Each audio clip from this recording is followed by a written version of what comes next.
मला वाटतं पीडब्ल्यूचे कडाळे साहेब होते. आम्ही 4 वेळा निवेदन या रस्त्यासाठी दिलती, परंतु आमदारांचाही काही वचक राहिला नाही आणि प्रशासनाचाही काही वचक या रस्त्याच्या बाबतीत राहिलेलं नाहीये.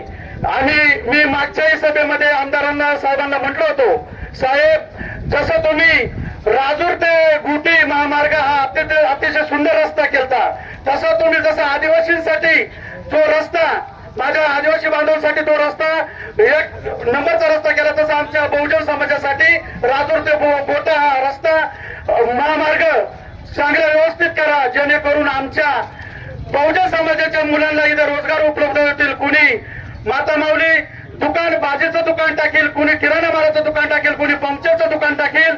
जर रस्ता चांगला असला तर आज एवढी क्रांती काय, जर पुणे मुंबई भारतातला जो पर्यटक आहे, आज अकोले या ठिकाणी जर पर्यटनासाठी गेला, भंडारदऱ्यासाठी पर्यटनासाठी गेला, त्यांनी गुगलवर जर सर्च केला तर तो संगमनेर मार्गे, बोटा ते संगमनेर आणि संगमनेर ते राजूर असा मार्ग निवडतो.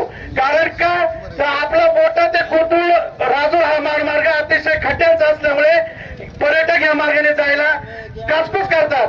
आणि जर हा रोड चांगला झाला आणि पर्यटक या मार्गाने गेले तर निश्चितच आपल्या बहुजन समाजाच्या मुलांसाठी रोजगार निश्चितच उपलब्ध होईल.